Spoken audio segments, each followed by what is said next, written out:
بسم الله الرحمن الرحيم إنا أنزلناه قرآنا عربيا لعلكم تعقلون نحن نقص عليك أحسن القصص بما أوحينا إليك هذا القرآن وإن كنت يضل به كثيرا ويهدي به كثيرا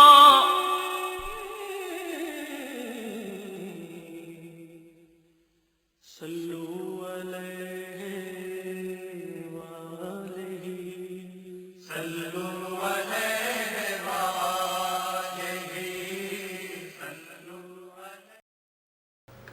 السلام علیکم ورحمۃ اللہ وبرکاتہ۔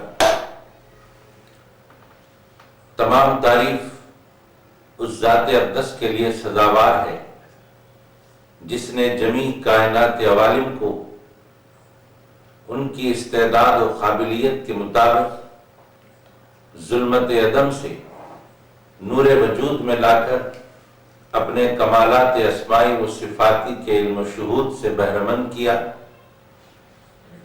درود و سلام ہو اس ذات مقدس سیدنا محمد مصطفیٰ احمد مصطفیٰ صلی اللہ علیہ وآلہ وسلم پر، جن کے دائرہ عین جامع میں جمیع آیان کائنات کا ثبوت، وجود، ظہور و بطون ہے، اور درود و سلام ہو آپ کی آل اطہار پر جو آپ کے کمالات صفات جلال و جمال کے مجالی و مراحی یعنی آئینے ہیں، اور درود و سلام ہو آپ کے اصحاب اخیار پر جو آپ کے دین کے انوار کے مصابیح یعنی چراغ ہیں، اور تابعین و تبع تابعین تا قیام قیامت سب پر درود و سلام جاری و ساری و متوالی ہو۔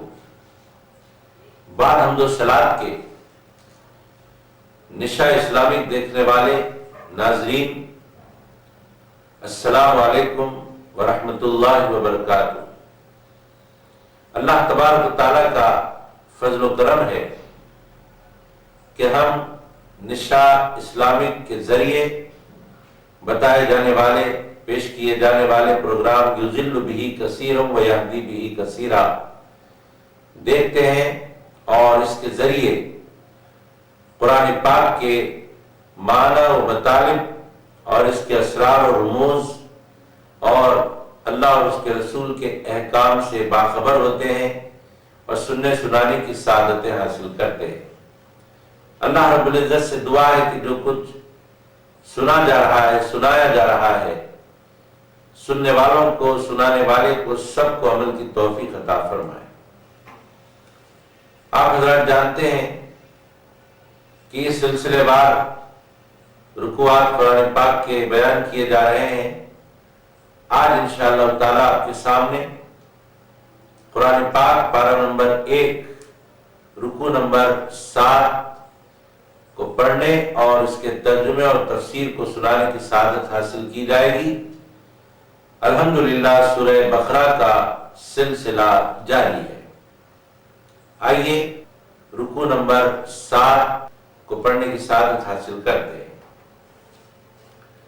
اعوذ باللہ من الشیطان الرجیم بسم اللہ الرحمن الرحیم وَإِذِ اسْتَسْقَى مُوسَى لِقَوْمِهِ فَقُلْنَا اضْرِبْ بِعَصَاكَ الْحَجَرَ فَانْفَجَرَتْ مِنْهُ 12 عَيْنًا قد علم كل أناس مشربهم كلوا واشربوا من رزق الله ولا تعثوا في الأرض مفسدين۔ اور وہ وقت بھی یاد کرو جب موسیٰ نے اپنی قوم کے لیے پانی مانگا تو ہم نے فرمایا اپنا عصا اس پتھر پر مارو، پھر اس پتھر سے 12 چشمے پھوٹ پڑے۔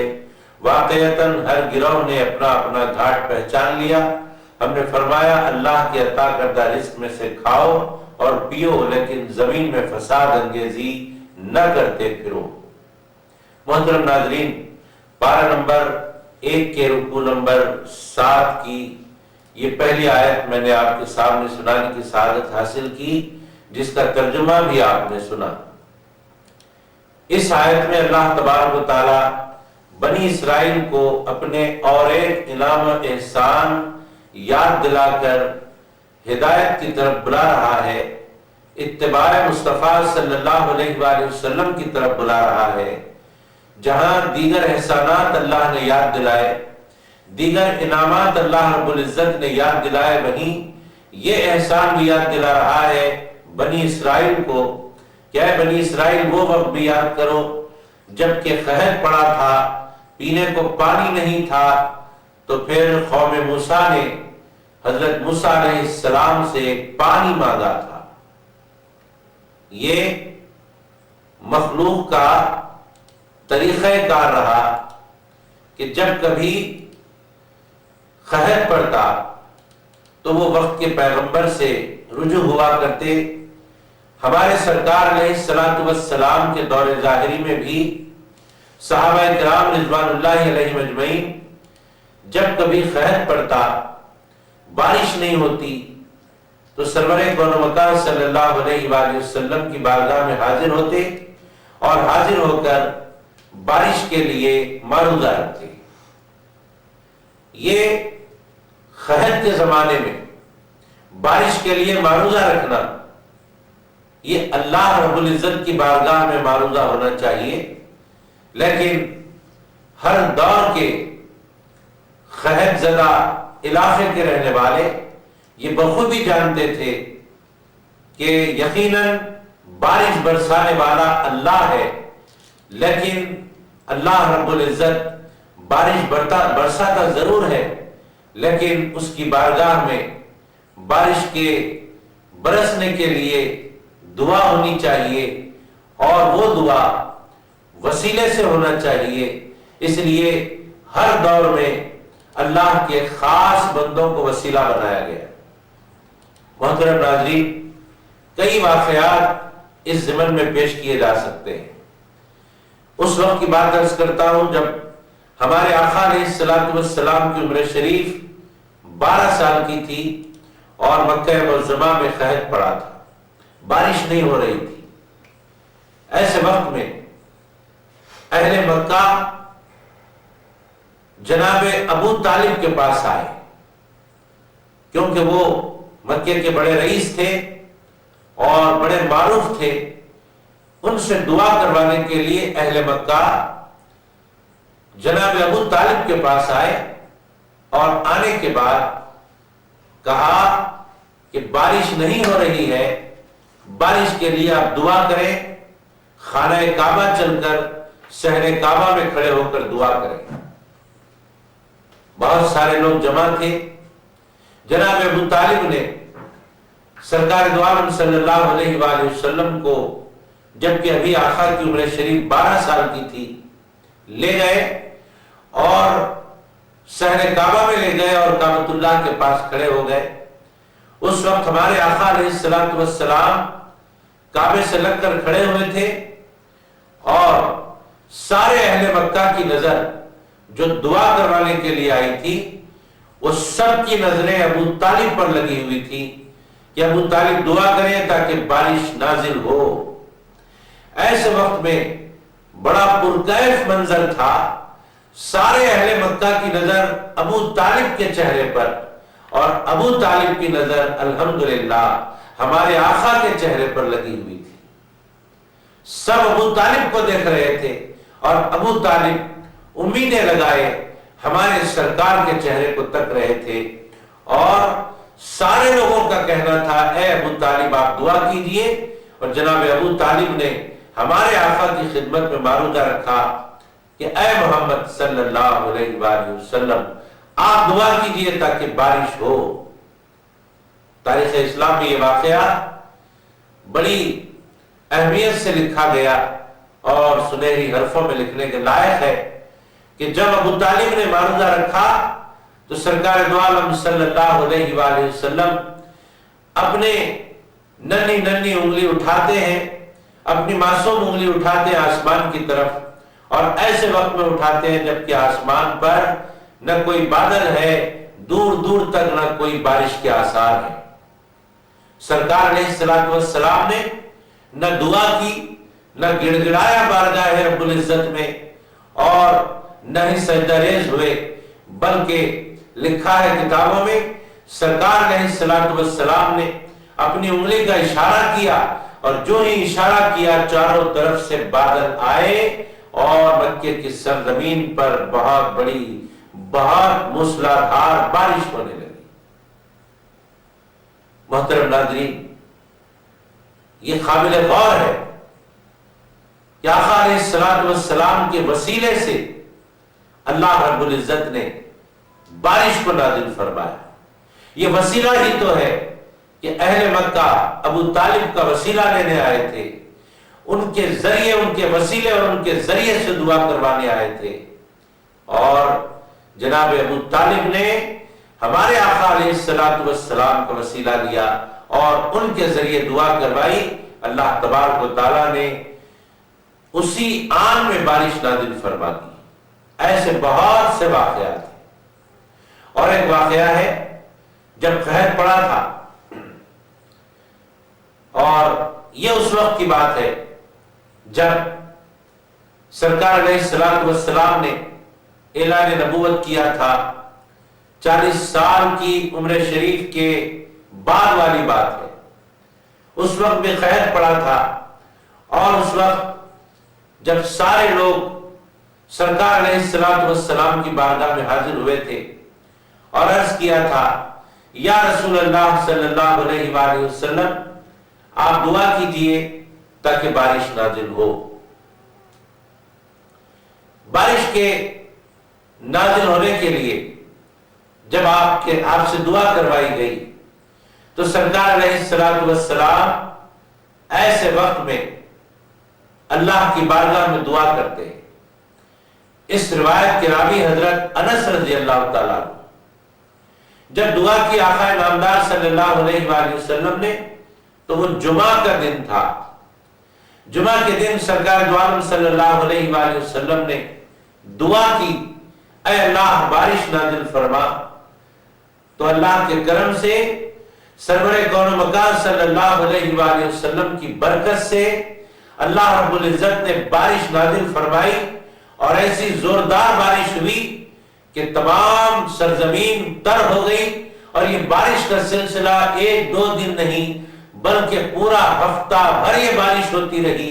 ایک جمعہ کو جب دعا ہوئی تو آنے والے جمعہ تک روزانہ مسلسل موسلادھار بارش کا سلسلہ چلتا رہا۔ یہ سرکار دو عالم صلی اللہ علیہ وآلہ وسلم کی دعا اور آپ کے وسیلے سے ہونے والی بارش تھی، جبکہ سارے لوگوں نے آپ کے ذریعے دعا کروائی تھی۔ حضرت انس بن مالک رضی اللہ تعالیٰ عنہ کہتے ہیں کہ جب دعا ہوئی تو اس وقت آسمان شیشے کی طرح تھا، کہیں پر بھی کوئی بادل یا ابر کا ٹکڑا نظر نہیں آ رہا تھا، اور کہیں سے بھی کوئی بارش کے آثار نمایاں نہیں تھے۔ لیکن جب آقا دو جہاں علیہ الصلوۃ والسلام کے لب ہلے تو 1 ہفتے تک مسلسل بارش ہوتی رہی۔ محترم ناظرین، ایسے واقعات اگر بیان کیے جائیں تو بہت لمبی اس کی تفصیل ہے، اور بہت زیادہ کثرت سے ایسے واقعات ہیں۔ ایک حدیث پاک میں آتا ہے، سرکار دو عالم صلی اللہ علیہ وآلہ وسلم نے ارشاد فرمایا کہ اللہ تبارک و تعالی زمین پر 40 مردوں کو رکھتا ہے۔ 40 مردوں کے بغیر زمین نہیں رہتی، یعنی دنیا میں اللہ تبارک و تعالی 40 اپنے اولیاء کو رکھتا ہے۔ یہاں مردوں سے مراد اللہ والے ہیں، یہاں مردوں سے مراد اولیاء اللہ ہیں۔ حقیقت میں مرد وہی ہیں، حقیقت میں مرد کہلانے کے لائق وہی ہیں جو اللہ کے اولیاء ہیں۔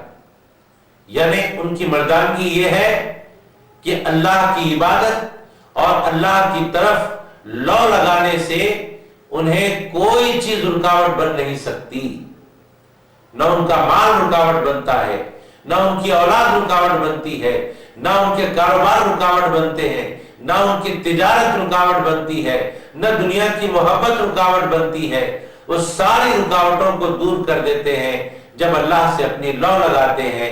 وہ اللہ رب العزت سے ایسا تعلق رکھنے والے ہوتے ہیں کہ اس تعلق کو توڑنے والا کوئی نہیں ہوتا، کسی میں یہ طاقت نہیں ہوتی کہ اس تعلق میں کچھ فرق پیدا کر دیا جائے۔ اس ضمن میں آپ کو ایک واقعہ سنانے کی سعادت حاصل کرتا ہوں۔ یہ واقعہ خطب ربانی غوث سمدانی سیدنا شیخ عبد القادر الجیلانی علیہ الرحمت و رضوان کا واقعہ ہے۔ آپ کے موتیوں کے بڑے کاروبار تھے اور مال پانی کے جہازوں سے ادھر سے ادھر، ادھر سے ادھر ہوا کرتا تھا۔ پانی کے جہازوں سے مال سپلائی ہوتا تھا۔ ایک موقع ایسا تھا کہ حضرت پیران پیر غوث اعظم دستگیر علیہ الرحمت و رضوان تشریف فرما تھے۔ ایک شخص آیا اور کہنے لگا کہ حضرت آپ کے مال سے بھرا ہوا جو جہاز تھا وہ جہاز غرق ہو چکا ہے۔ جس جہاز میں آپ کا مال تھا وہ جہاز پانی میں غرق ہو چکا ہے۔ تو حضرت پیران پیر غوث اعظم دستگیر علیہ رحمت و رضوان اپنی آنکھیں بند کرتے ہیں کچھ لمحات کے لیے، اور پھر اس کے بعد آنکھیں کھول کر الحمدللہ کہتے ہیں۔ پھر اس کے بعد اطلاع آتی ہے کہ آپ کا جہاز غرق نہیں ہوا بلکہ سلامت ہے۔ جب اپنے جہاز کے سلامتی کی خبر سنتے ہیں تو حضرت سیدنا شیخ عبد القادر الجیلانی علیہ الرحمت و رضوان پھر اپنی آنکھیں بند کرتے ہیں اور اللہ کی بارگاہ میں الحمدللہ کہتے ہیں اپنی آنکھیں کھول کر۔ تو لوگوں نے پوچھا حضور والا، آپ جب نقصان کی خبر آتی ہے تو اس وقت بھی آپ آنکھیں بند کرتے ہیں اور پھر آنکھیں کھول کر اللہ کا شکر ادا کرتے ہیں، اور جب فائدے کی خبر آتی ہے تو وہ خبر سن کر بھی آپ اپنی آنکھیں بند کرتے ہیں اور پھر آنکھیں کھول کر الحمدللہ کہتے ہیں، اللہ کا شکر ادا کرتے ہیں۔ آخر اس کے پیچھے وجہ کیا ہے؟ تو حضرت غوث اعظم دستگیر علیہ رحمت و رضوان نے ارشاد فرمایا، دیکھو دراصل میرا اور میرے خالق کائنات کا جو تعلق ہے میری نظر اس پر رہتی ہے، میرے نزدیک اس کی بڑی اہمیت ہے۔ میرا اور میرے خالق کا جو تعلق ہے، میرا اور میرے معبود کا جو تعلق ہے، اس تعلق کی میرے نزدیک بڑی اہمیت ہے۔ جب نقصان کی خبر آئی تو میں نے اپنے اس تعلق پر نظر کی کہ کہیں نقصان کی خبر سے میرے اس تعلق میں فرق تو نہیں آ گیا۔ جب میں نے اپنی آنکھیں بند کی اور دیکھا کہ اس میں کوئی فرق نہیں آیا ہے تو میں نے اللہ کا شکر ادا کیا، اور جب فائدے کی خبر آئی تو میں یہ سمجھا کہ کہیں خوشی میں اس تعلق میں کوئی فرق تو نہیں آ گیا۔ میں نے اپنی آنکھیں بند کی تو اللہ کا شکر ادا کیا اس بات پر کہ نہ نقصان کی خبر سے اس تعلق میں فرق آتا ہے، نہ فائدے کی خبر سے اس تعلق میں فرق آتا ہے۔ ہر حالت میں میرا اور میرے رب کے درمیان جو تعلق ہے وہ تعلق برقرار رہتا ہے، اور وہی برقراری میرے نزدیک سب سے بڑی دولت ہے، سب سے بڑی نعمت ہے۔ اس لیے میں نے اللہ کا شکر ادا کیا۔ حقیقت میں مرد کہلانے کے لائق ایسے ہی اولیاء اللہ ہیں جن کے عبادات میں، جن کے تعلق باللہ میں کوئی چیز فرق پیدا نہیں کر سکتی۔ ایسے ہی یہاں تذکرہ ہو رہا ہے کہ اللہ تبارک و تعالی 40 ایسے مردوں کو، 40 ایسے اولیاء کو دنیا میں رکھتا ہے، ان میں سے جب کسی ایک کا انتقال ہو جاتا ہے تو اس ایک کی جگہ پھر کسی ایک کا انتخاب ہو جایا کرتا ہے۔ جب ان 40 میں سے کسی ایک کا انتقال ہو تو دوسرے کا وہاں انتخاب ہو جاتا ہے۔ بہرحال دنیا میں 40 آدمی اللہ والے ایسے ہر وقت رہا کرتے ہیں، قیامت تک رہیں گے انشاءاللہ تعالی۔ محترم ناظرین، ان 40 اولیاء کی خیر و برکت یہاں بیان کی جا رہی ہے، اور یہ بات حدیث پاک میں ہے۔ کیا برکت ہے ان 40 اولیاء کی؟ ان 40 اولیاء اللہ کی برکت یہ ہے کہ ان کے وجود کی برکت سے بارش نازل ہوتی ہے۔ ان کے وجود کی برکت سے اللہ تبارک و تعالیٰ بارش نازل فرماتا ہے، اور ان کے وجود کی برکت سے خلق خدا کی اللہ تبارک و تعالی مدد فرماتا ہے. بارش بھی ہوتی ہے ان کی برکت سے اور مدد بھی ہوتی ہے ان کی برکت سے. معلوم کیا ہوا؟ معلوم یہ ہوا خالق کائنات اہل دنیا پر، دنیا والوں پر بارش نازل فرماتا ہے، ان کی مدد کرتا ہے، ان کو رزق پہنچاتا ہے. تو یہ دنیا والوں کو معلوم ہونا چاہیے کہ یہ جو کچھ نعمتیں اللہ کی مل رہی ہیں، یہ نعمتیں ہمارے عمل کی وجہ سے نہیں مل رہی ہیں، بلکہ خاصان خدا کے طفیل مل رہی ہیں، خاصان خدا اولیاء اللہ کی صورت سے مل رہی ہیں. اور جب کبھی قحط پڑ جاتا ہے تب بھی اللہ تبارک و تعالی اپنے خاص بندوں کے لب ہلنے سے بارش نازل فرماتا ہے. اپنے خاص بندوں کے چہروں پر جب گڑ گڑانا دیکھتا ہے، ان کے زبانوں پر جب دعائیں دیکھتا ہے، تب ان کی لاج رکھنے کے لیے، ان کی دعاؤں کی لاج رکھنے کے لیے، ان کے صورتوں کی لاج رکھنے کے لیے، لوگوں میں ان کا بھرم رکھنے کے لیے خالق کائنات ان کے واسطے اور وسیلے سے بارش نازل فرماتا ہے اور مخلوق خدا کی خدا تبارک و تعالی مدد فرماتا ہے. یہ سب طفیل ہے خاصان خدا کا. اس بات کو سمجھنے کی ضرورت ہے. لیکن جب بندے سمجھتے نہیں ہیں، خاصان خدا کے وجود کی برکت کو جب نہیں سمجھا جاتا ہے، تو پھر اللہ تبارک و تعالی بارش کو روک لیتا ہے تاکہ بندے خاصان خدا کی اہمیت کو سمجھیں. برسنے والا پانی اللہ کے حکم کا منتظر رہتا ہے. برسنے والے بادل، برسنے والا ابر، وہ بادل اللہ کے حکم کے منتظر رہتے ہیں کہ خالق کائنات کہاں برسنے کا حکم دیتا ہے، ہم کو وہیں پر برسنا ہے. اللہ رب العزت کے حکم کے منتظر رہتے ہیں. آتا ہے حدیث پاک میں کہ جب بادل چلے آتے ہیں اور رک جاتے ہیں کسی مقام پر، کسی آبادی پر، تو حدیث پاک کا خلاصہ عرض کر رہا ہوں، جب اس علاقے میں گناہ گاروں کو اللہ رب العزت پاتا ہے تو پھر اس برسنے والی بارش کو، ان برسنے والے بادلوں کو اللہ کا حکم ہوتا ہے کہ اے بادلوں یہاں سے گزر جاؤ اور جاؤ جنگلوں کی طرف، وہاں برس جاؤ، جاؤ ویرانوں کی طرف اور وہاں برس جاؤ، اس آبادی پر نہ برسو. کیوں؟ اس لیے کہ یہ آبادی کے رہنے والے بڑے نافرمان ہو چکے ہیں، یہ آبادی کے رہنے والے بڑے سرکش ہو چکے ہیں. تم نکلو یہاں سے اور ویرانوں پر برس جاؤ، جنگلوں پر برس جاؤ، یہاں نہ برسو. وہاں سے بادلوں کو پھیر لیا جاتا ہے، وہاں سے بارش کو پھیر لیا جاتا ہے. یہ روایت حضرت ابن مسعود رضی اللہ تعالیٰ عنہ نے بیان کی. یہ حدیث پاک میں آیا ہے. اگر ہم اللہ کی رحمت چاہتے ہیں، اگر ہم قحط نہیں چاہتے، تو ہم کو چاہیے کہ واسطے وسیلوں کی قدر کریں اور واسطے وسیلوں سے اللہ رب العزت سے بارش طلب کریں. یہی نہیں، سرکار دو عالم صلی اللہ علیہ وآلہ وسلم کے وصال شریف کے بعد بھی، اس دنیا سے پردہ فرمائی کے بعد بھی، سرکار علیہ السلام کے نام مبارک کے وسیلے سے اور آپ کے نام مبارک کی برکت سے، واسطے سے، وسیلے سے بارش ہوئی. چنانچہ روایتوں میں آتا ہے کہ سرکار علیہ السلام کے وصال شریف کے بعد جب اہل مدینہ نے دیکھا کہ بارش نازل نہیں ہو رہی ہے، تو سب کے سب حضرت عباس رضی اللہ تعالیٰ عنہ کی بارگاہ میں حاضر ہوئے. حضرت عباس رضی اللہ تعالیٰ عنہ سرکار دو عالم صلی اللہ علیہ وآلہ وسلم کے چچا. وصال شریف کے بعد والی بات ہو رہی ہے، اور وصال شریف کے بعد سرکار دو عالم علیہ السلام کا نام وہاں پر کام آ رہا ہے. اہل مدینہ حضرت عباس رضی اللہ عنہ کو اپنے سامنے رکھتے ہیں اور اللہ تبارک و تعالیٰ سے دعا کرتے ہیں، اے پروردگار، یہ تیرے محبوب کے چچا حضرت عباس ہیں، ان کے وسیلے سے بارش نازل فرما. تو روایت میں آتا ہے ابھی دعا ہی ہو رہی تھی، اللہ رب العزت نے بارش کا نزول فرما دیا، بارش نازل ہونے لگی۔ یہاں پر دو باتیں معلوم ہوئی۔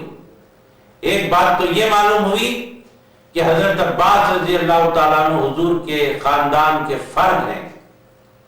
جس طرح سرکار دو عالم صلی اللہ علیہ وآلہ وسلم کے وسیلے سے دعائیں کی جاتی ہیں، ویسے ہی اہل بیت اطہار کے افراد کا وسیلہ لے کر بھی، انہیں درمیان میں رکھ کر بھی بارش کے لیے اور اپنی مرادیں اللہ کی بارگاہ میں پیش کرنے کے لیے دعائیں کی جا سکتی ہیں۔ یہ ایک بات معلوم ہوئی۔ اور دوسری بات یہ معلوم ہوئی کہ سرکار علیہ السلام کے رشتے کو یاد کیا گیا۔ یہاں پر ہرگز یہ نہ سمجھیں کہ جب تک سرکار علیہ السلام دنیا میں تھے، سرکار کے نام مبارک کے وسیلے سے، سرکار کی ذات مبارک کے وسیلے سے دعائیں ہوتی رہی، اور جب سرکار دنیا سے تشریف لے جا چکے تو اب سرکار کے وسیلے سے دعا نہیں ہو رہی ہے، سرکار کے گھرانے کے فرد کے وسیلے سے دعا ہو رہی ہے۔ ہرگز یہ نہ سمجھیں جب تک سرکار دنیا میں جلوہ گر تھے، سرکار کے وسیلے سے دعائیں ہوتی تھی اور بارش نازل ہوتی تھی، اور سرکار علیہ السلام کے وصال شریف کے بعد اب اس روایت سے پتہ چل رہا ہے کہ سرکار علیہ السلام کے وسیلے سے بھی دعا ہو سکتی ہے، اور سرکار کے گھرانے والے کے وسیلے سے بھی دعا مانگی جا سکتی ہے۔ یہ بات یہاں پر معلوم ہو گئی۔ صرف حضرت عباس کا نام لے کر دعا نہیں ہوئی، بلکہ حضرت عباس رضی اللہ عنہ سے حضور علیہ السلام کا رشتہ بیان کیا گیا، اور جب رشتہ بیان کیا تو بات کھل کر سامنے آ گئی کہ یہاں فیضان صرف حضرت عباس کا نہیں ہے، بلکہ یہاں فیضان نام مصطفیٰ علیہ السلام کا ہے۔ ارے نام مصطفیٰ کب ہے؟ جب ذات مصطفیٰ ہے تب نام مصطفیٰ ہے۔ صرف نام مصطفیٰ نہیں رہتا، بلکہ ذات پہلے ہوتی ہے، نام بعد میں ہوتا ہے۔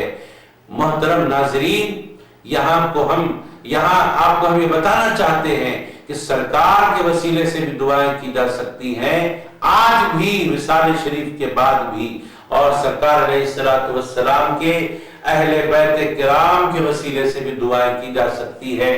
ایسا ہی ایک موقع آیا تھا حضرت موسیٰ علیہ السلام کی قوم پر، اور حضرت موسیٰ علیہ السلام کی قوم حضرت موسیٰ علیہ السلام سے پانی مانگتی ہے۔ بھئی قوم موسیٰ کو چاہیے تھا اللہ سے پانی مانگی، جوتے کا تسمہ بھی اگر ٹوٹ جاتا ہے اللہ سے مانگنا ہے، اگر کھانے میں نمک کی بھی کمی ہو جاتی ہے تو وہ نمک اللہ سے مانگنا ہے۔ یہ روایتیں بہت بیان کی جاتی ہیں اور بیان کی جانی چاہیے، لیکن پوری دیانتداری کے ساتھ۔ آئیے آج آپ کے سامنے بیان کرنے کی سعادت حاصل کرتا ہوں۔ یقیناً جوتے کا تسمہ ٹوٹ جائے تو اللہ ہی سے مانگنا چاہیے، کیونکہ دینے والا اللہ ہی ہے۔ کھانے میں نمک اگر کم پڑ جائے تو نمک بھی اللہ سے مانگنا چاہیے، کیونکہ دینے والا اللہ ہی ہے۔ لیکن یاد رکھیں، ایک حقیقی دینے والا ہوتا ہے، ایک مجازی دینے والا ہوتا ہے۔ ایک دینے والا حقیقی اور ایک دینے والا مجازی۔ اللہ یقیناً دینے والا، لیکن حقیقی دینے والا۔ انبیاء اور اولیاء بھی دینے والے، مگر مجازی دینے والے۔ یہی وجہ ہے کہ صحابہ اکرام جب قحط پڑتا تو پانی کے لیے حضور علیہ السلام سے معروضہ رکھتے۔ یہی وجہ ہے کہ قوم موسیٰ نے جب دیکھا کہ قحط پڑا ہے، پینے کے لیے پانی نہیں ہے، جانوروں کے لیے پانی نہیں ہے، انسانوں کے لیے پانی نہیں ہے، تو یہاں قوم موسیٰ حضرت موسیٰ کے پاس آئی اور پانی کا معروضہ رکھنے لگی۔ تو سرکار علیہ السلام کی بارگاہ میں اصحاب کرام کا معروضہ رکھنا، قوم موسیٰ کا حضرت موسیٰ کی خدمت میں معروضہ رکھنا، یہ دراصل مجازی دینے والے کے پاس معروضہ رکھنا ہے، جبکہ سب کا عقیدہ یہ ہے، قوم موسیٰ ہو کہ قوم مسلم ہو، امت محمدیہ علیہ السلام ہو، سب کا عقیدہ یہ ہے کہ حقیقی دینے والا اللہ تبارک و تعالیٰ ہے۔ انبیاء اور اولیاء واسطہ اور وسیلہ ہوا کرتے ہیں اور مجازی دینے والے ہوتے ہیں۔ اولاد کی پرورش کون کرتا ہے؟ ماں باپ کرتے ہیں۔ اولاد کی پرورش ماں باپ کرتے ہیں۔ اولاد کو کھانے پینے کی حاجت ہوتی ہے تو ماں باپ سے رجوع ہوتی ہے۔ کیوں؟ اس لیے کہ یہ مجازی دینے والے ہیں، حقیقت میں پالنے والا پالنہار اللہ تبارک و تعالیٰ ہے۔ لیکن خالق کائنات نے ماں باپ کو واسطہ اور وسیلہ بنا دیا اور مجازی پرورش کرنے والا بنا دیا۔ یہی وجہ ہے کہ قوم موسیٰ حضرت موسیٰ علیہ السلام کی خدمت میں آئی اور معروضہ رکھی کہ پانی نہیں ہے، نہ ہمارے لیے پانی ہے، نہ ہمارے مویشی کے لیے، ہمارے جانوروں کے لیے پانی ہے، پانی چاہیے اے موسیٰ۔ اللہ تبارک و تعالیٰ وہ وقت یاد دلا رہا ہے، وَإِذِ اسْتَسْقَىٰ مُوسَىٰ لِقَوْمِهِ، جب قوم نے معروضہ رکھا تو حضرت موسیٰ علیہ السلام نے اللہ رب العزت کی بارگاہ میں معروضہ رکھا، کیا؟ اے اللہ، پانی چاہیے میری قوم کو، پینے کے لیے پانی چاہیے، اپنے مویشی کو پلانے کے لیے پانی چاہیے۔ اللہ تبارک و تعالیٰ نے فرمایا فَقُلْ نَضْرِبْ بِعَصَاكَ الْحَجَرَ، اللہ فرماتا ہے کہ جب پانی مانگا گیا تو ہم نے فرمایا اے موسیٰ اپنا عصا پتھر پر مارو۔ اللہ کی دین کبھی آسمان سے ہوتی ہے، کبھی زمین سے ہوتی ہے۔ وہ چاہے تو آسمان سے بارش نازل کرے، وہ چاہے تو زمین سے ہی پانی دے اور پانی سے سیراب کر دے۔ یہاں حضرت موسیٰ علیہ السلام سے فرمایا جا رہا ہے کہ تم اپنا عصا پتھر پر مارو۔ اب وہ پتھر کون سا تھا؟ یا وہ پتھر کوہ طور سے لایا گیا تھا، یا وہ پتھر وہ تھا جس پتھر پر حضرت موسیٰ علیہ السلام نہاتے وقت اپنے کپڑے رکھے تھے، تو اس پتھر نے حضرت موسیٰ کے کپڑے لے کر وہاں سے فراری اختیار کی تھی، جس کے پیچھے حضرت موسیٰ دوڑے تھے۔ مختلف بحثیں ہوئی، لیکن ہمیں ان بحثوں میں جانا نہیں ہے۔ ہم یہاں پر صرف اتنا سمجھ لیں گے کہ جس پتھر پر مارنے کا حکم دیا گیا تھا وہ پتھر تھا اور پتھر کی جنس سے تھا، بس اس پتھر پر مارنے کی بات ہوئی اور اللہ کا حکم ہوا فَقُلْنَا اضْرِبْ بِعَصَاكَ الْحَجَرَ، اپنا عصا مارو۔ حضرت موسیٰ علیہ السلام کا عصا الحمدللہ بڑی کرامت والا عصا، بڑے معجزے والا عصا، اور یہ عصا ہمیں جاننا چاہیے کہ یہ عصا تھا کتنا، یہ عصا آخر طول کے اعتبار سے کتنا لمبا تھا۔ ہمیں یہ جاننا چاہیے کہ یہ عصا آیا کہاں سے تھا۔ تو اس بارے میں میں عرض کرنے کی سعادت حاصل کروں، اور مختلف تفاصیل میں بھی اس کا تذکرہ آیا ہے۔ میں آپ کے سامنے عرض کرتا ہوں کہ یہ جو عصا ہے یہ دراصل جنت سے لایا گیا ہے۔ حضرت موسیٰ علیہ السلام کا جو عصا ہے وہ جنت کے درخت سے بنا ہوا عصا ہے۔ وہ عصا ایک پیغمبر کے بعد دوسرے پیغمبر کو ورثے میں ملتا رہا، اور یہ جنتی عصا، جنت کے درخت سے بنا ہوا عصا حضرت آدم علیہ السلام لے کر آئے تھے، اور وہ عصا حضرت آدم علیہ السلام کے ذریعے ایک کے بعد ایک پیغمبر سے ہوتا ہوا حضرت شعیب علیہ السلام تک پہنچا، اور حضرت شعیب علیہ السلام سے حضرت موسیٰ علیہ السلام تک پہنچا۔ اور اس عصے کی لمبائی کے بارے میں آیا کہ وہ عصا 10 گز لمبا تھا، 10 گز کا عصا تھا لمبان میں، طول میں۔ تب 10 گز بہت بڑا ہوتا ہے، لیکن یاد رکھیں ہم خط کے اعتبار سے حضرت موسیٰ علیہ السلام کو اپنے خط کے برابر نہ سمجھیں۔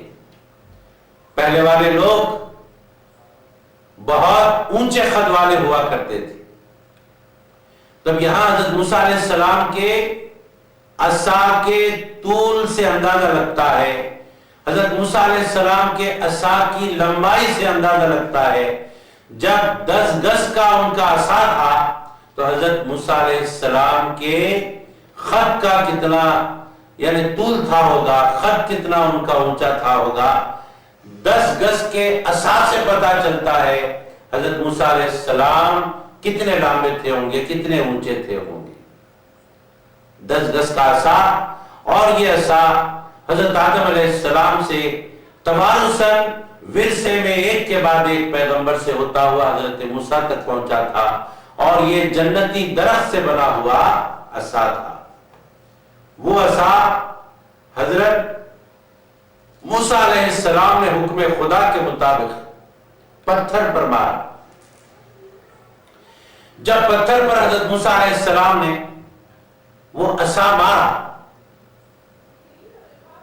تو جاننا چاہیے وہ عصا جب مارا گیا تو اس عصے سے پانی کے چشمے پھوٹے. اس کی کیفیت جو تھی وہ یہاں قرآن پاک میں بیان کی گئی. جب حضرت موسیٰ علیہ السلام نے اپنا عصا اس پتھر پر مارا تو کیا ہوا؟ فرمایا قرآن نے فَانْفَجَرَتْ مِنْ حُسْنَتَا عَشْرَةَ عَيْنًا. فَانْفَجَرَتْ مِنْ حُسْنَتَ عَشْرَةَ عَيْنًا. کیا ہوا؟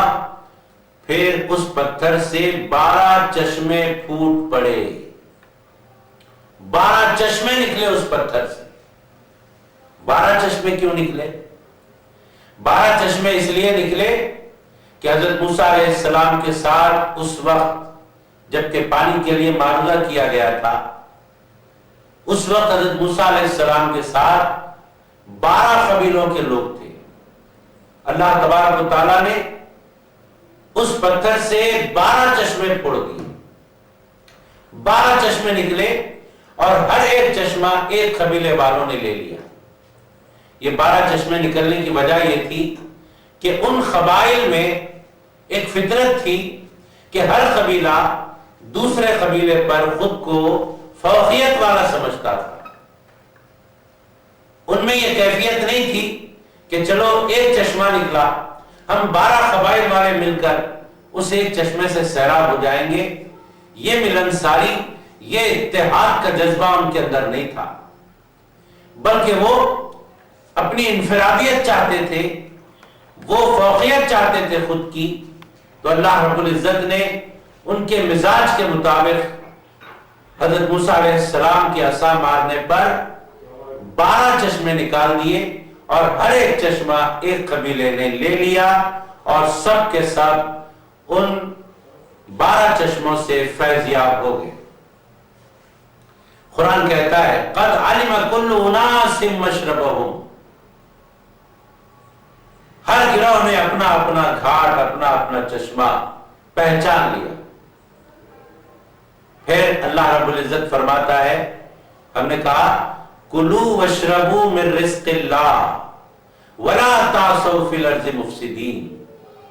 کھاؤ اور پیو اللہ کے دیے ہوئے رزق سے، نہ کرو تو کیا نہ کرو، زمین میں فساد انگیزی نہ کرو.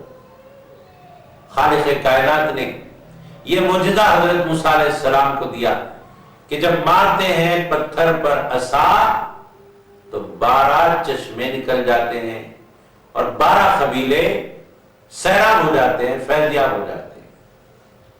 محترم ناظرین، یہاں پر میں ایک بات اسرار کی، ایک بات قرآن کے رموز کی عرض کرنا چاہتا ہوں، جس کا تعلق قرآن کریم کے باطنی معنی سے، قرآن کریم کے باطنی نکات سے اس کا تعلق ہے اور باطنی نکات سے وہ وابستہ ہے. بات خانقاہی بات ہے، صوفیہ کرام کی بات ہے، جو اس آیت مبارکہ سے ایک نقطہ بیان کرتے ہیں. وہ نقطہ بیان یہ کرتے ہیں کہ دیکھو یہ بات سالکین کے لیے ہے، یہ بات مریدین کے لیے ہے، یہ بات ان اللہ والوں کے لیے ہے جو احکام شریعت پر پورے پابند رہ کر، کاربند رہ کر اپنے آپ کو معرفت الہی کی راہ پر گامزن کر دیتے ہیں، جس معبود کی عبادت کے لیے سجدہ ریز ہوتے ہیں اس معبود کی معرفت کے لیے کوشاں رہتے ہیں۔ ایسے سالکین، ایسے مریدین کے لیے صوفیاء کرام یہاں اس آیت مبارکہ سے ایک نقطہ بیان کرتے ہیں جو آپ کے پاس میں پیش کرنے کی سعادت حاصل کرتا ہوں۔ فرمایا گیا، دیکھو حضرت موسیٰ علیہ السلام نے ایک پتھر پر عصا مارا تو ایک پتھر کا ذکر آیا، اور یہاں عصا کا ذکر آیا جو حضرت موسیٰ علیہ السلام نے مارا پتھر پر، اور پھر نمبر 3 چشمے پھوٹنے کا ذکر آیا۔ تو ایک پتھر کا ذکر ہے، ایک عصے کا ذکر ہے، اور ایک چشمے نکلنے کا ذکر ہے، اور نمبر 4 تمام 12 قبیلے سیراب ہونے کا ذکر ہے۔ آخر ان 4 باتوں سے ہمیں کیا معلوم ہوتا ہے؟ ان 4 باتوں سے ایک بات سمجھ میں آتی ہے، جو بات باطن سے تعلق رکھتی ہے، اسرار سے تعلق رکھتی ہے، سلوک سے تعلق رکھتی ہے، معرفت سے تعلق رکھتی ہے۔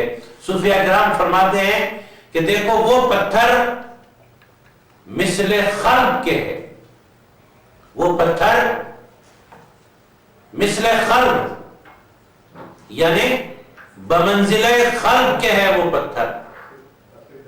اللہ تبارک و تعالیٰ نے پتھر کو مارنے کا حکم دیا۔ اللہ کا بندہ، معرفت الہی کا طلبگار اپنے سینے میں دل رکھتا ہے، وہ یہ سمجھے کہ میرے سینے میں جو دل ہے وہ دل اس پتھر کے مانند ہے۔ اور وہاں حضرت موسیٰ علیہ السلام کا عصا تھا، یہاں عصا کیا ہے؟ یہاں عصا اہل معرفت کے لیے ضرب اللہ ہے۔ یہاں عصا اہل معرفت کے لیے، اہل سلوک کے لیے ضرب اللہ۔ جیسے حضرت موسیٰ علیہ السلام عصا پتھر پر مارتے ہیں، یہاں تعلیم دی گئی کہ تم بھی یہاں پر ضرب اللہ اپنے خلق پر لگاؤ۔ ضرب اللہ کا عصا اپنے خلق کے پتھر پر لگاؤ۔ جب خلق پر ضرب اللہ پڑے گی تو جیسے وہاں پانی کے چشمے پھوٹ پڑے، یہاں انوار کے چشمے پھوٹ پڑیں گے۔ یہ سمجھنے کی ضرورت ہے۔ وہاں پانی کے چشمے پھوٹ پڑے، یہاں ضرب اللہ سے خلق پر اللہ رب العزت کے فضل و انعام سے، اس کی عطا سے نور کے انوار کے چشمے پھوٹ پڑیں گے۔ اور جیسے وہاں پر 12 قبیلے والوں نے سیراب ہو کر اپنے آپ کو مسرور کیا، ایسے ہی یہاں پر جب خلق سے مومن کے جب انوار کے چشمے پھوٹیں گے تو جیسے وہاں قبائل والے مسرور ہوئے اور سیراب ہوئے، ایسے ہی سالک کا، اہل معرفت کا، جس نے اپنے خلق پر ضرب اللہ لگایا، جس سے چشمے پھوٹے، وہاں پانی سے سیراب ہوئے، یہاں سے سالک کا رونگٹا رونگٹا انوار الہی سے فیضیاب ہو جائے گا۔ یہ سمجھنے کی ضرورت ہے۔ وہاں پانی سے سیراب ہوئے، یہاں انوار الہی سے سیراب ہو جائیں گے۔ کون؟ بدن کا رونگٹا رونگٹا، مومن کی، سالک کی فکر نورانی ہو جائے گی اس نور سے، ان انوار سے۔ مومن سالک کا سوچنا سمجھنا منور ہو جائے گا، مومن سالک کا قلب روشن ہو جائے گا، اس کی نگاہ روشن ہو جائے گی، اس کا گوشہ گوشہ روشن ہو جائے گا، جی اس کی نظر روشن ہو جائے گی۔ ایسے ہی اللہ والوں کو روشن ضمیر کہا کرتے ہیں۔ محترم ناظرین، آئیے اس خانقاہی اور اس رمز والی بات کے بعد ہم آگے کی آیت کی طرف چلتے ہیں اور اس کو تلاوت کی اور اس کو سمجھنے کی سعادتیں حاصل کرتے ہیں۔ بسم اللہ الرحمن الرحیم وَإِذْ قُلْتُمْ يَا مُوسَى لَن نَّصْبِرَ عَلَى طَعَامٍ وَاحِدٍ فادع لنا ربك يخرج لنا مما تنبت الأرض من بقلها وقثائها وفومها وعدسها وبصلها قال أتستبدلون الذي هو أدنى بالذي هو خير اهبطوا مصرا فإن لكم ما سألتم وضربت عليهم الذلة والمسكنة وباءوا بغضب من الله ذلك بأنهم كانوا يكفرون بآيات الله ويقتلون النبيين بغير الحق ذلك بما عصوا وكانوا يعتدون. اور جب تم نے کہا اے موسیٰ ہم فقط ایک کھانے یعنی من و سلوہ پر ہرگز صبر نہیں کر سکتے تو آپ اپنے رب سے ہمارے حق میں دعا کیجئے کہ وہ ہمارے لیے زمین سے اگنے والی چیزوں میں سے ساگ اور ککڑی اور گیہوں اور مسور اور پیاز پیدا کر دے. موسیٰ نے اپنی قوم سے فرمایا کیا تم اس چیز کو جو ادنا ہے بہتر چیز کے بدلے مانگتے ہو؟ اگر تمہاری یہی خواہش ہے تو کسی بھی شہر میں جاؤ اور یقیناً وہاں تمہارے لیے وہ کچھ میسر ہوگا جو تم مانگتے ہو. اور ان پر ذلت اور محتاجی مسلط کر دی گئی اور وہ اللہ کے غضب میں لوٹ گئے. یہ اس وجہ سے ہوا کہ وہ اللہ کی آیتوں کا انکار کیا کرتے اور انبیاء کو ناحق قتل کرتے اور یہ اس وجہ سے بھی ہوا کہ وہ نافرمانی کیا کرتے اور ہمیشہ حد سے بڑھ جاتے تھے. محترم ناظرین، اللہ تبارک و تعالیٰ بنی اسرائیل کو ان دونوں آیات میں جو بھی پیش کی گئی اور اس سے پہلے والی آیت رکوع نمبر 7 کے ان دونوں آیات میں اپنے احسانات اپنے انعامات یاد دلایا. اس آیت میں بھی اللہ تبارک و تعالیٰ بنی اسرائیل کو کچھ یاد دلا رہا ہے اور وہ یہ ہے کہ جب بنی اسرائیل کو اللہ تبارک و تعالیٰ نے نوازا تھا، جیسے پانی کے لیے بنی اسرائیل نے حضرت موسیٰ علیہ السلام سے معروضہ رکھا، ایسے ہی کھانے پینے کی چیزوں کے لیے بھی معروضہ رکھا.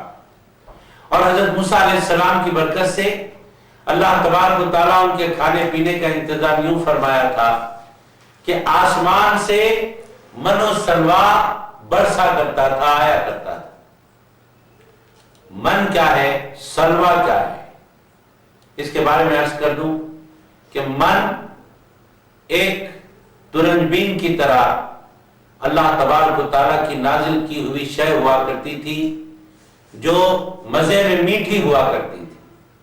اللہ تبارک و تعالیٰ آسمان سے نازل فرماتا تھا. اور سلوہ یعنی وہ چھوٹے چھوٹے پرندے تھے جو اللہ رب العزت ہوا کے ذریعے بھیج دیا کرتا تھا. یہ تیار غذائیں بنی اسرائیل کو ملا کرتی تھی، اللہ تبارک و تعالیٰ کی جانب سے آسمان سے برسا کرتی تھی.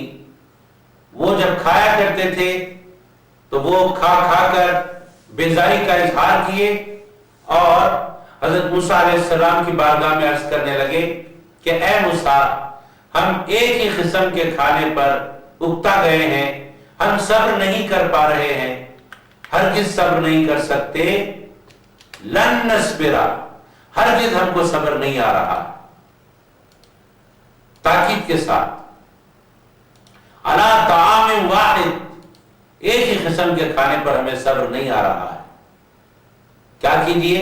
فادع لنا ربک یخرج لنا مما تنبت الارض، آپ اللہ سے دعا کیجئے، اپنے رب سے دعا کیجئے ہمارے حق میں کہ وہ ہمارے لیے اگائے زمین سے. کیا اگائے؟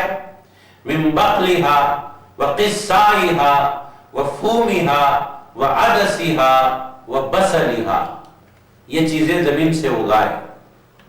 یہ زمین میں اگنے والی چیزیں ہیں. کیا کیا؟ ساگ، ککڑی، گیہوں اور مسور اور پیاز.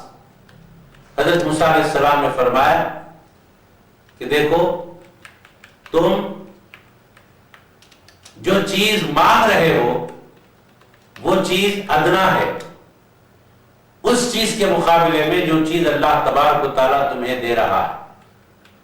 یہاں ایک بات قابل غور ہے، وہ یہ کہ یہ جو چیزیں مانگی گئیں ان چیزوں کو حضرت موسیٰ علیہ السلام نے ادنا کہا اور منو سلوا کو اعلیٰ کہا. یہاں کئی وجوہات ہیں، لیکن ان وجوہات میں سے ایک وجہ یہ ہے کہ حضرت موسیٰ علیہ السلام کے فرمانے کا مقصد یہ نہیں تھا کہ تم جو چیزیں مانگ رہے ہو وہ ادنا ہے، حقیر ہے. ان چیزوں کی حقارت بیان کرنا مقصد نہیں تھا، بلکہ موسیٰ علیہ السلام کے فرمانے کا مقصد یہ تھا کہ تم کو بغیر مشقت کے اللہ تبارک و تعالیٰ دے رہا ہے، اسے چھوڑ کر تم مشقت میں پڑھنا چاہتے ہو، یہ بات تمہارے لیے ادنا ہے. اور وہ بات اعلیٰ ہے کہ بغیر مشقت کے تم کو مل رہا ہے. مشقت سے تم کچھ لینا چاہتے ہو، یہ چھوٹی بات ہے تمہارے پاس. بڑی بات تو یہ ہے کہ اللہ تبارک و تعالیٰ بغیر مشقت کے تم کو دے رہا ہے، وہ چھوڑ کر تم یہ لینا چاہتے ہو. یہاں حضرت موسیٰ علیہ السلام کا مقصد یہ نہیں تھا کہ جو چیزیں مانگی جا رہی ہیں وہ چیزیں حقیر ہیں، ان چیزوں کی حقارت مقصد نہیں تھی. اس بات سے مقصد نہیں تھی کہ یہ چیزیں بھی بہت فائدہ مند ہیں، بہت اچھی ہیں.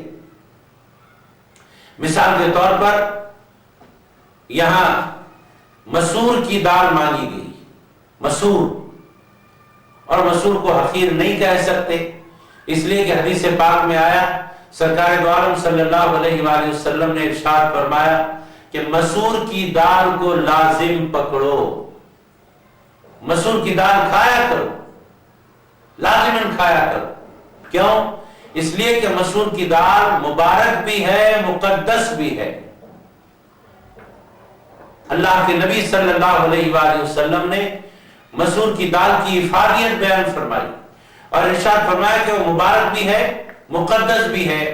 اور مسور کی دال کا اثر کیا ہے کہ وہ دل کو نرم کرتی ہے، اور جس بندے کا دل نرم ہوتا ہے وہ بندہ اللہ کا پسندیدہ بندہ ہوتا ہے.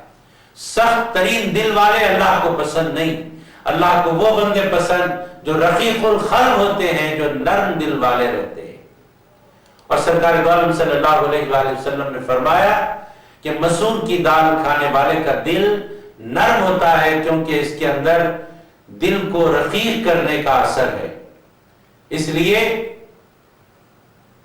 70 انبیاء کرام اور عیسیٰ علیہ السلام نے بھی دعا کی اس بارے میں.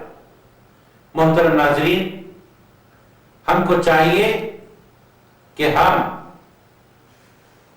اللہ رب العزت کی دی ہوئی نعمتوں کی قدر کریں، اور قدر ایسی کریں کہ اللہ نے جو کچھ ہم کو دیا اس کو ہم خود استعمال کریں، اللہ کا شکر کریں.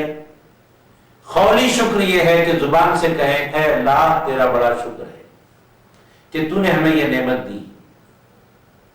اور فعلی شکر یہ ہے کہ اللہ کی دی ہوئی نعمتوں کو استعمال کریں، اسے ضائع نہ کریں.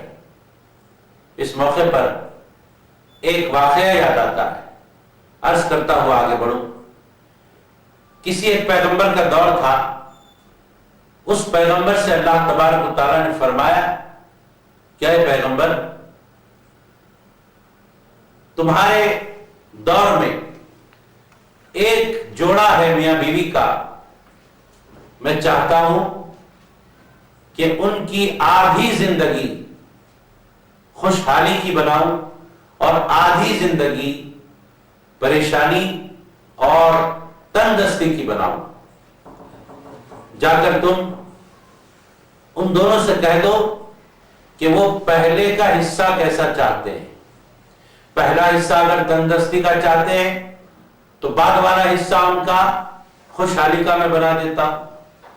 اگر پہلا حصہ خوشحالی کا چاہتے ہیں زندگی کا تو پھر بعد والا حصہ ان کا میں تنگی کا، تندرستی کا بنا دیتا ہوں. جا کر ذرا پوچھو.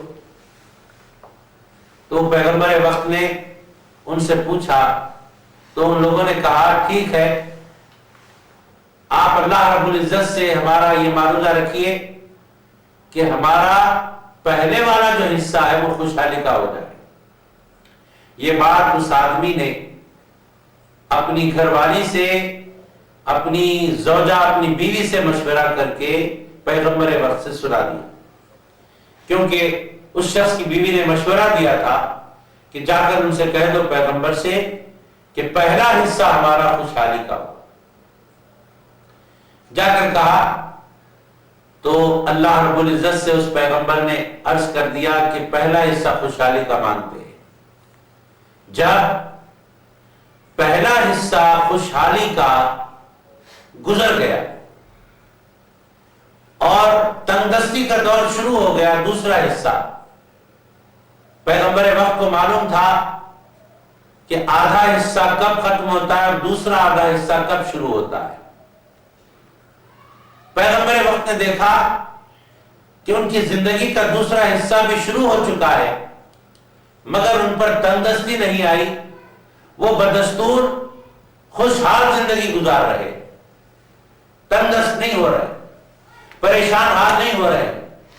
اللہ کی بارگاہ میں پیغمبر نے عرض کی کہ اے پروردگار، اے خالق کائنات، تو نے کہا تھا کہ آدھا حصہ جب خوشحالی کا ان کا ختم ہو جائے گا تو آدھا دوسرا حصہ جو ہے وہ تنگدستی کا میں ان کو دوں گا، لیکن ان کی عمر کے اعتبار سے آدھا حصہ گزر چکا ہے، اب آدھا حصہ تنگدستی کا ہونا چاہیے، لیکن وہ بدستور خوشحال ہیں، اس کے پیچھے تیرا کیا راز ہے؟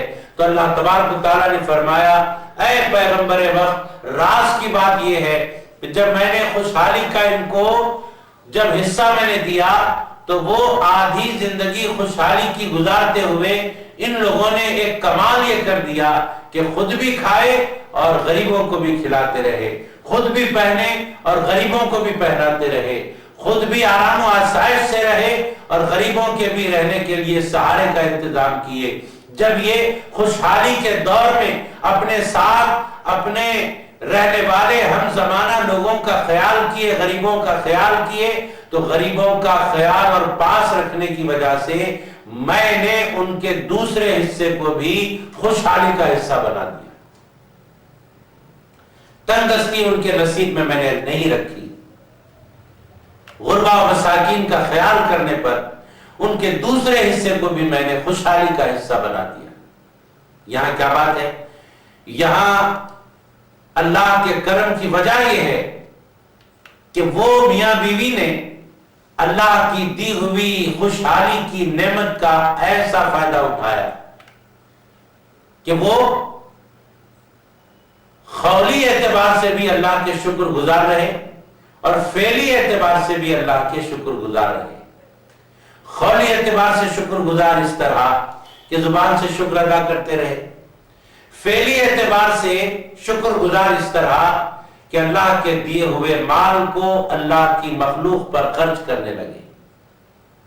یہ معاملہ ہونا چاہیے بندگان خدا کا۔ اگر اللہ رب العزت کی رحمت چاہتے ہیں، اللہ رب العزت کی بارگاہ سے خوشحالی چاہتے ہیں، دنیا کی بھی آخرت کی بھی۔ لیکن یہاں پر ایسا نہیں ہوا۔ بنی اسرائیل کو اللہ تبارک و تعالیٰ نے جب آسمان سے تیار غذائیں دیا تو وہ صبر نہ کر سکے ایک غذا پر، من و سلوا کو کھاتے کھاتے بیزاری کا اظہار کیا، بے صبری کا اظہار کیا۔ اللہ تبارک و تعالیٰ کو غضب میں لانے کی بات تھی اور مانگا ایسی چیزیں جو حضرت موسیٰ علیہ السلام کی نظر میں حقیر تھیں، اور وہ حقیر اس لیے تھیں کہ اے بنی اسرائیل، اللہ تبارک و تعالیٰ جب تمہیں اپنی مرضی سے دے رہا ہے من و سلوا تو پھر اس کی ناقدری کرتے ہو اور اس کی ناقدری کر کے یہ چیزیں مانگتے ہو۔ یہ تمہارا مانگنا اور یہ تمہاری طبیعت، یہ تمہارا مزاج میرے نزدیک حقیر ہے۔ وہ چیزیں حقیر نہیں ہیں جو تم مانگ رہے ہو، بلکہ وہ جو مانگنے کا تم نے مزاج بنا لیا ہے وہ مزاج تمہارا بڑا حقیر مزاج ہے۔ تم اپنے مزاج کو بدلو۔ حضرت موسیٰ علیہ السلام کے فرمانے کا مقصد یہ تھا، ہوا ادنا بالذی ہوا خیر کا مطلب یہی ہے۔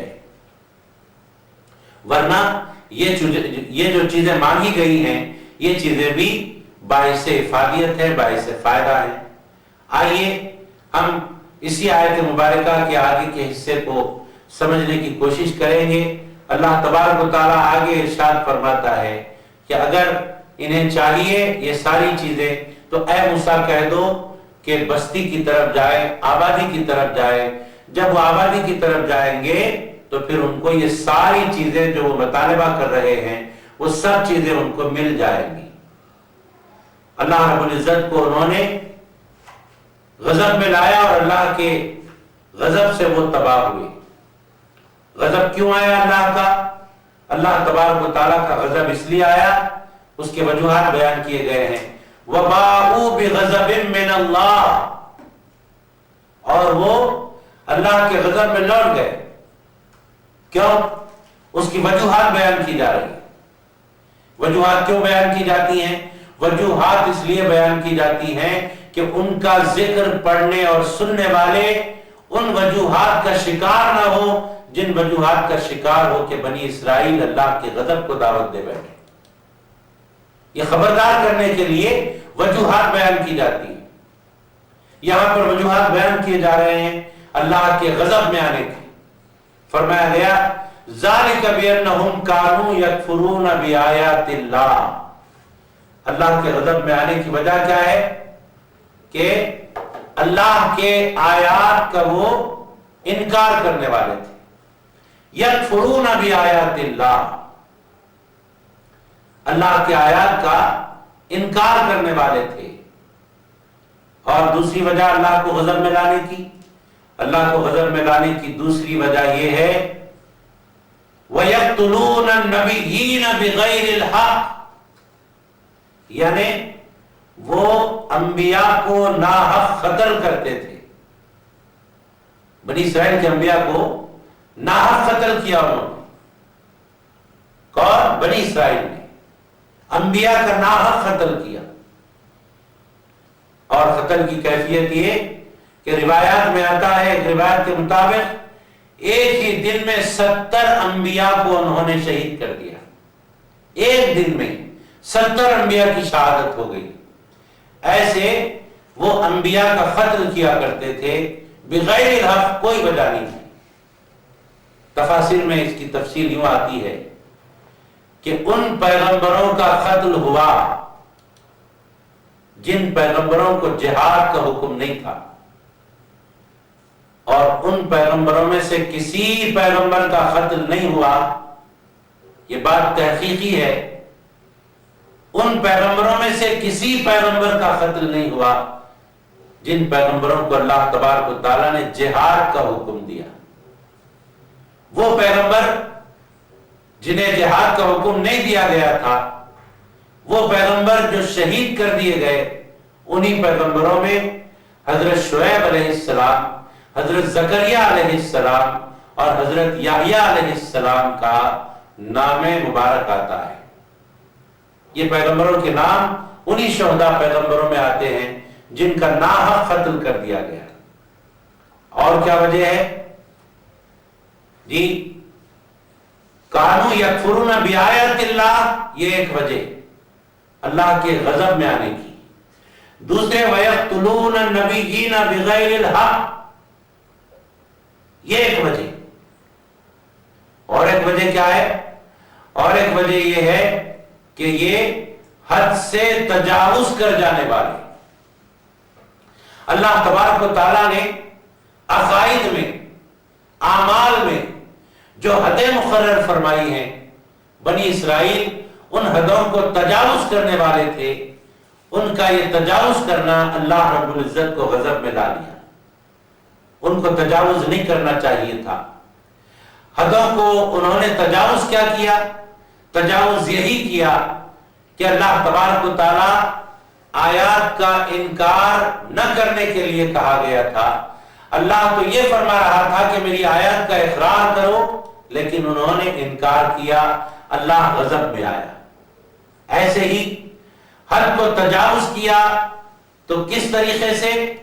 اس طریقے سے کہ پیغمبروں کا ناحق قتل کیا، جبکہ اللہ تبارک و تعالیٰ پیغمبروں کو چاہنے کا حکم دیتا ہے، انبیاء کرام کو چاہنے کا حکم دیتا ہے۔ یہی وجہ ہے کہ ہم امت محمدیہ صلی اللہ علیہ وآلہ وسلم حضرت آدم علیہ السلام سے لے کر ہمارے سرکار علیہ السلام تک سب سے محبت رکھتے ہیں، سب کو چاہتے ہیں۔ کیوں؟ اس لیے کہ پیغمبروں کو جو چاہتا ہے اللہ رب العزت اس پر اپنی مہربانی فرماتا ہے۔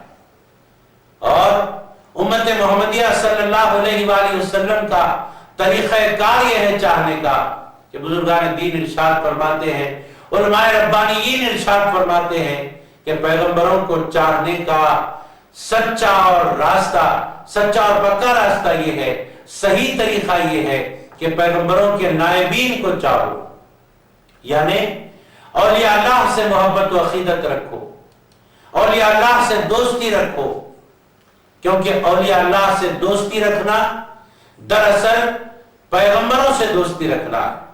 اسی لیے امت محمدیہ صلی اللہ علیہ وآلہ وسلم کے اولیاء سے یہ امت اپنا رشتہ محبت و عقیدت کو جوڑے رکھتی ہے اور اس تعلق کو مضبوط رکھتی ہے، اولیاء کرام سے اپنی عقیدت کو استوار کرتی ہے، مضبوط رکھتی ہے، اولیاء کرام کے دامنوں سے بڑی مضبوطی کے ساتھ وابستہ رہتی ہے۔ کیوں؟ اس لیے کہ یہ تعلق، یہ دوستی اولیاء کرام سے یقیناً سرکار مدینہ صلی اللہ علیہ وآلہ وسلم سے دوستی کا باعث ہے۔ اولیاء اللہ سے دوستی، سرکار مدینہ صلی اللہ علیہ وآلہ وسلم سے دوستی، اور سرکار مدینہ صلی اللہ علیہ وآلہ وسلم سے دوستی اللہ تبارک و تعالیٰ سے دوستی۔ اور اللہ کے جب دوست بن جاتا ہے کوئی، جب اللہ کا کوئی دوست بن جاتا ہے تو پھر اللہ تبارک و تعالیٰ اپنے دوستوں کو ساری مخلوق میں سے چن لیتا ہے اور ان کو ایک امتیازی شان عطا فرما دیتا ہے، جو شان کسی اور میں نہیں رہتی۔ وہ کیا؟ الا ان اولیاء اللہ لا خوف علیہم ولا هم يحزنون۔ آگاہ ہو جاؤ کہ بے شک اللہ تبارک و تعالیٰ کے جو دوست ہوتے ہیں، جو اولیاء ہوتے ہیں، ان کو نہ کسی قسم کا خوف ہوتا ہے اور نہ وہ رنجیدہ ہوتے ہیں۔ محترم ناظرین، آخر میں ایک بات عرض کرتا ہوا بات کو ختم کرتا ہوں۔ دیکھیے، خوف اور رنج ہر انسان کے ساتھ لگا ہوا ہے، لیکن اللہ رب العزت کے جو دوست بن جاتے ہیں اور اللہ تبارک و تعالیٰ جنہیں اپنا دوست بنا لیتا ہے، ان کو خوف اور رنج سے آزاد کر دیتا ہے۔ اللہ کے اولیاء، اللہ کے دوست نہ کسی نقصان کا خوف کرتے ہیں اور نہ نقصان ہونے کے بعد انہیں رنج ہوتا ہے۔ کیوں؟ اس لیے کہ وہ اپنے تعلق باللہ پر نظر رکھتے ہیں اور وہی ان کے پاس سب سے بڑی اہمیت کی بات ہوتی ہے۔ آئیے اب اس پر ہم اپنی بات ختم کرتے ہیں اور اللہ کی بارگاہ میں دعا کرتے ہیں کہ پروردگار، جس وجہ سے بنی اسرائیل پر تو نے غضب کیا ہے، مالک و مولا ہم کو ان وجوہات سے بچنے کی توفیق عطا فرما اور تیرے محبوبوں سے محبت کی توفیق عطا فرما، تیرے انبیاء سے، تیرے اولیاء سے سچی عقیدت اپنے دلوں میں رکھنے کی توفیق عطا فرما۔ پروردگار ہمارے اس بیان کو قبول فرما اور اس میں جو جو باتیں تیرے احکام کی ہیں ان پر عمل پیرا ہونے کی توفیق عطا فرما۔